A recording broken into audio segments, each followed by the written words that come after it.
ایسے شخص کے بارے میں جو سامنے سے گزرے اس کا کیا کریں؟ یہ سامنے سے گزرنے والا شخص، اس کے لیے بھی کوئی حکم ہے نا؟ گناہگار تو ہے لیکن نمازی کیا کرے؟ باب باندھا امام بخاری، لیرد المصلی من مر بین یدیہ، اس کو روکے، اس کو واپس پھیر دے، لوٹا دے. یہ ہے وَرَدَّ ابن عمر فی التشہد، اور ابن عمر نے تشہد میں روکا. سامنے سے ایک شخص گزر رہا تھا، اس کو روکا، تھوڑے سے اٹھ کر روکا. یہ بھی ہے. تو اس طرح اگر کوئی اٹھ بھی جائے تو نماز منقطع نہیں ہوگی. اور بالکعبۃ، اور کعبہ میں بھی ابن عمر رضی اللہ عنہ نے روکا. اسی وجہ سے آج علماء نے، مطلب بعد کے علماء نے یہ لکھا کہ کعبۃ اللہ میں بھی روکیں گے. لیکن دوستو اب آ کر کے جب کہ لوگ لاکھوں میں جمع ہونے لگے، 20 25 30 لاکھ لوگ جمع ہوتے ہیں، پہلے تو اتنا بڑا اجتماع نہیں ہوتا تھا اور اب تو بہت لوگ ہوتے ہیں. تو اب آ کر وہ بعض علماء نے اس بات کی تحقیق کی اور کہا کہ آج کے دور میں روکنا بہت مشکل ہے. اور گزرنے والوں کے لیے بھی یہ مسئلہ ہے کہ وہ کہاں سے گزریں.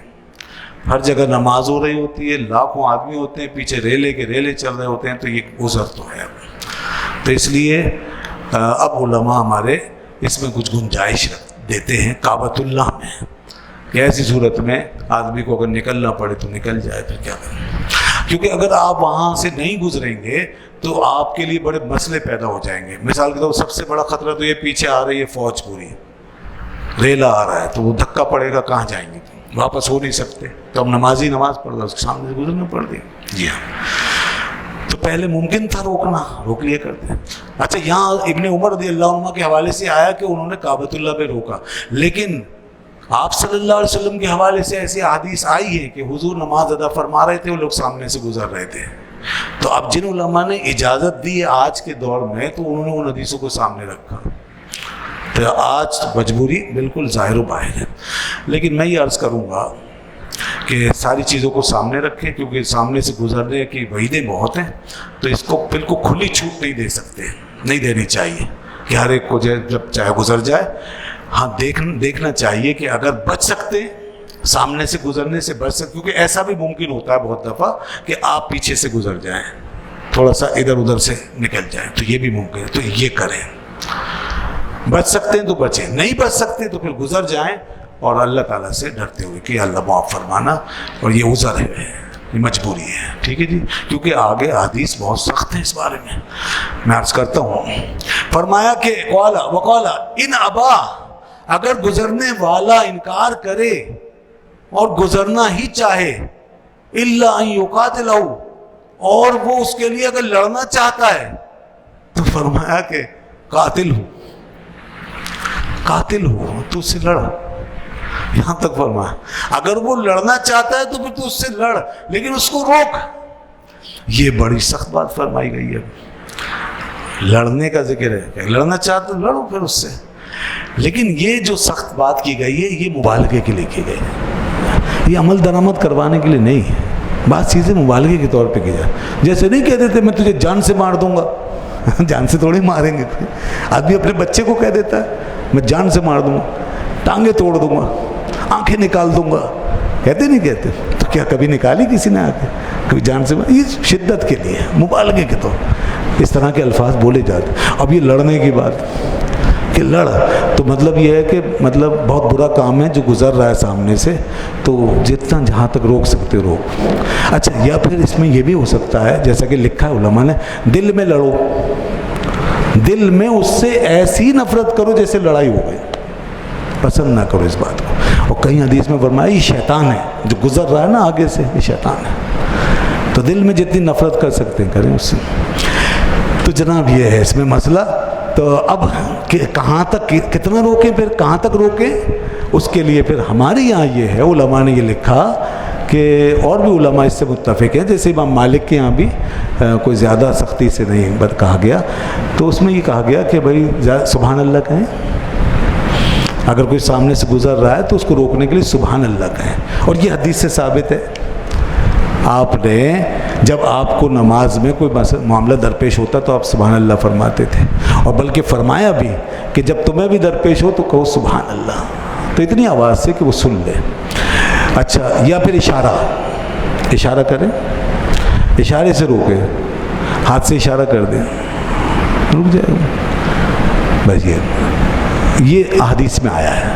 اب ادھر جیسے لڑنے کا ذکر ہے یا کہیں اور اس طرح سختی کی بات کی گئی ہے، تو اس کو اس کے ساتھ ملا کے دیکھیں اب جو میں بات بتا رہا ہوں، اور وہ یہ کہ رسول اللہ صلی اللہ علیہ وسلم خود آپ بنفس نفیس نماز دا فرما رہے تھے ایک جگہ، کہاں حضرت ام سلمہ رضی اللہ عنہ کے گھر میں، جو آپ کی زوجہ عالیہ ہیں، ان کے 2 بچے تھے، ایک بیٹا ایک بیٹی، بیٹے کا نام عمر تھا، بیٹی کا نام زینب تھا۔ حضور نماز ادا فرما رہے ہیں، بیٹا آیا آگے سے گزرنے لگا، حضور نے اشارہ فرمایا، وہ رک گیا۔ پھر وہ بچی زینب جو ہے وہ آئی، تو حضور نے اس کو بھی اشارہ فرمایا، مگر وہ نہیں رکی اور وہ آگے سے گزر گئی ہے۔ ادھر کیا ہے، اگر وہ لڑے بغیر نہ رکے تو لڑو، کہیں فرمایا دھکا دو، ادھر یہ ہے، لیکن ادھر کیا ہوا کہ وہ گزر گئی۔ اور بچی کو روکنا تو آسان ہے، لیکن صرف اشارہ کیا، وہ گزر گئی۔ بعد میں صرف اتنا فرمایا کہ یہ عورتیں غالب آ کے رہتی ہیں، یہ عورتیں غالب آ جاتی ہیں، یہ عورتیں ہی۔ تو اب یہاں جو دونوں باتیں پیش کرنے کا مقصد ہے وہ یہ، دیکھیے اگر ان الفاظ سے مراد یہ ہوتا کہ ایسے ہی کرو، تو پھر وہاں حضور نے ایسا کیوں نہیں کیا؟ اور بچوں کا معاملہ تھا تو روکنا زیادہ آسان تھا، پکڑ کے پیچھے کر دیتے، کر سکتے، لیکن نہیں کیا۔ تو اس کا مطلب یہ ہے کہ نمازی کو ایک حد تک جانا ہے، بس سبحان اللہ کہیں یا اشارہ کریں بس، کیونکہ جناب اگر زیادہ آگے گئے تو خطرہ آپ کی نماز نہ ٹوٹ جائے۔ اور سوچئے کہ اگر لڑائی شروع کی بالفرض، لڑائی پہ معمول کر لیں ہم، اور لڑائی کرنا شروع کر دیں، نماز کہاں رہے گی؟ اور ایسا کہاں لکھا ہے کہ آدمی نماز ہی توڑ دے اپنی؟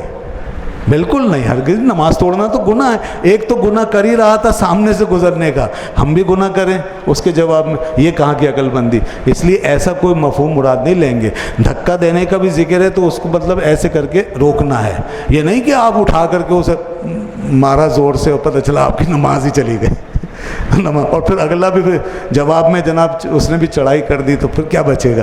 تو اس لیے ایسا نہیں ہونا چاہیے، یہ ان حدیث کو سمجھنا چاہیے۔ بعض دفعہ دیکھیے لوگ اسی طرح حدیث پڑھتے ہیں اور باہر آ کے کہتے ہیں جی دیکھیے حدیث میں ایسا آیا ہے، اب وہ پوری چیزیں نہیں دیکھتے، ساری حدیث نہیں ہوتی سامنے، ساری بحث نہیں ہوتی، ایک حدیث پڑھ لیتے ہیں۔ میں نے بڑے عجیب و غریب واقعات دیکھے۔ میں حرم شریف میں نماز پڑھ رہا تھا، میرے برابر میں ایک صاحب تھے، نوجوان تھے، وہ نماز پڑھ رہے، اب وہ جگہ ایسی کہ سامنے سب نے گزرنا ہے، لائن لگی ہوئی، اب کس کو روکیں گے؟ نماز کا ہی وقت ہو رہا تھا، نماز کے وقت میں بالکل سب ہر وقت چہل پہل رہتی ہے پھر وہاں، اور وہ صاحب جو تھے نا وہ کھڑے ہوئے ہیں تو وہ ایسے کر کے آگے، پھر ایسے کر کے لگے پڑے بیچارے، ادھر سے آ رہا کوئی تو ادھر یوں، پھر ادھر سے کوئی آ رہا تو ادھر یوں۔ میں نے کہا بھائی ان کی نماز دیکھو، اب اسی میں لگ گئے، اب اور کتنوں کو روکیں گے؟ اچھا پھر رکوع میں گئے تو جناب رکوع میں انہوں نے کیا کیا، پھر وہ جب دیکھا کہ آگے سے کوئی گزر رہا ہے تو رکوع میں آگے چلے گئے، چلتے چلتے رکوع میں ہی آگے چلے گئے، پھر پیچھے آ گئے۔ میں نے کہا اب سجدے میں جائیں گے، پتہ نہیں اس میں کیا کریں گے، تو نماز ساری اسی میں لگی رہے گی۔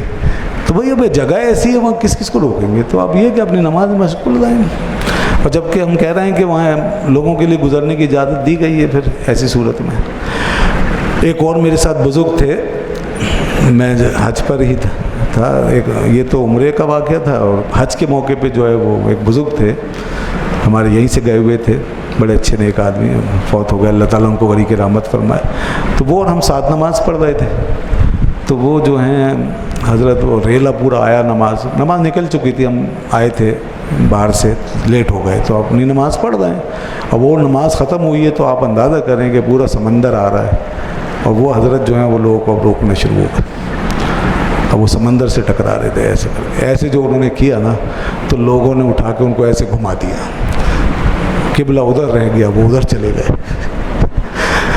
تو میں بھی بڑی مشکل سے اپنی ہنسی پہ قابو پاؤں، میں کہا یہ پورے گھوم گئے، اب کیا ضرورت تھی روکنے کی؟ بہرحال پھر وہ فوراً گھومے، جلدی سے نماز بچائی انہوں، تو لوگ تو لے جائیں گے بہا کے۔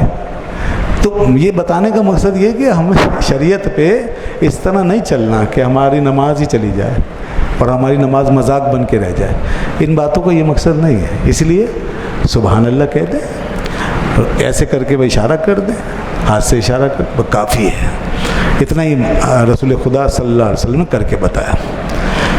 اللہ. حضرت ابو سعید خدری رضی اللہ عنہ کا ایک واقعہ آیا ہے یہاں پہ, ان کے ساتھ ایک واقعہ ہو. حضرت ابو سعید خدری رضی اللہ عنہ صحابی رسول ہیں, تو ایک نوجوان کے ساتھ سختی سے پیش آئے تھے اسی معاملے میں. قال رأيت ابا سعید الخدری رضی اللہ عنہ فی یوم جمعۃ یصلی الی شیء, وہ ایک چیز کے سامنے نماز پڑھ رہے ہیں, یسترہ من الناس, اس کو انہوں نے سترا بنایا ہوا ہے لوگوں سے. فاراد شاب من بنی ابی معیط, تو بنی ابی معیط کا ایک جوان ارادہ کرنے لگا یجتاز بین یدیہ, آپ کے سامنے سے گزرنے کا. فدفع ابو سعید فی صدرہ, تو ابو سعید نے اس کے سینے میں ایسے کر کے مار کے اسے ہٹایا, اس کو ہٹایا. اب ایک ہی آدمی تھا, اگر اس کو ہٹانا ممکن تھا تو اس کو ایسے ہٹایا. فنظر الشاب لم یجد مساغا, اب وہ جوان کیا کرے, کوئی جگہ ہی نہیں گزرنے کی, وہی جگہ تھی وہ پھر گزرنے, الا بین یدی, انہی کے سامنے سے گزرنے کی جگہ تھی. فعاد, تو پھر آیا, لیجتاز فدفع ابو سعید, تو حضرت ابو سعید نے پھر اسے ہٹایا. اشد من الاولی, لیکن اب ذرا پہلے کے مقابلے میں زیادہ سختی سے ہٹایا.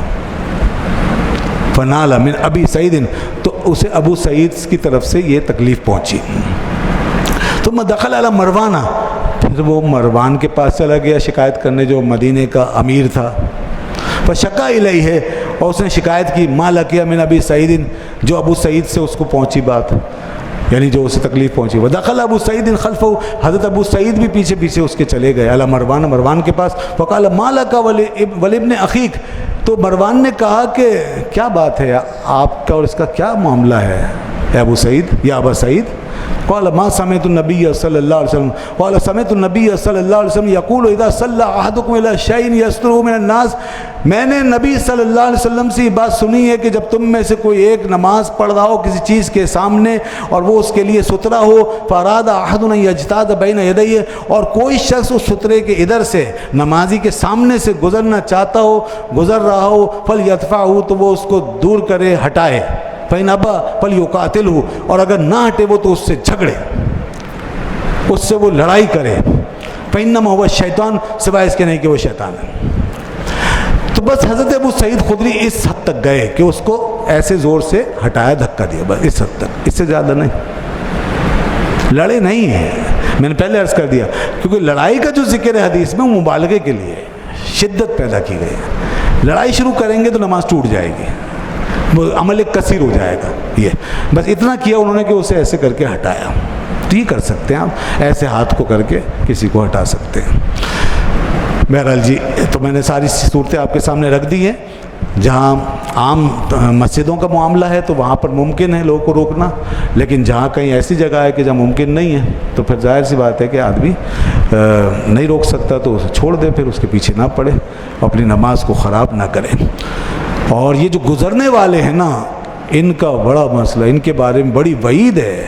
بس یہ بھی سن لیجئے ذرا تاکہ یہ بات اچھی طرح واضح ہو جائے. اگلی حدیث میں آتا ہے, فرمایا لو یعلم المار بین یدی المصلی ماذا علیہ من الاثم, فرمایا کہ اگر گزرنے والا یہ جانتا کہ نمازی کے آگے سے گزرنے میں کیا گناہ ہے, لکان یقف 40, میں تو وہ پھر 40 تک وہاں ٹھہرنے کو پسند کرتا. خیرن لہو, یہ اس کے لیے بہتر ہوتا کہ 40 تک وہاں ٹھہرا رہے. میں نہ یمر بین یدی, اس کے مقابلے میں بہتر ہوتا کہ وہ اس کے سامنے سے گزرے. تو اب 40 کیا ہے؟ ابو نظر نے کہا لا ادری, قال 40 یوما و شہرا و سنتن, مجھے یہ محفوظ نہیں رہا کہ اس سے مراد 40 دن ہیں یا مہینے یا سال. یعنی 40 دن ہیں تو یہ بھی کوئی کسی کے لیے ٹھہرنے کے حوالے سے کوئی آسان نہیں ہے. اور ویسے دوسری روایتوں سے یہ پتہ چلتا ہے کہ سال مراد ہے, کیونکہ وہاں سال کا ذکر سراحتاً آ چکا. تو 40 سال وہاں کھڑا رہتا آدمی اگر یہ پتہ چلتا اسے کہ میرے گزرنے میں کیا گناہ ہے. اور ایک حدیث میں آیا کہ 100 سال تک کھڑا رہتا اگر اسے یہ پتہ چل جائے کہ اس کے بعد مجھے کیا گناہ ملے گا اور کون سا عذاب ملے گا. اتنا بڑا گناہ ہے نمازی کے سامنے سے گزرنا.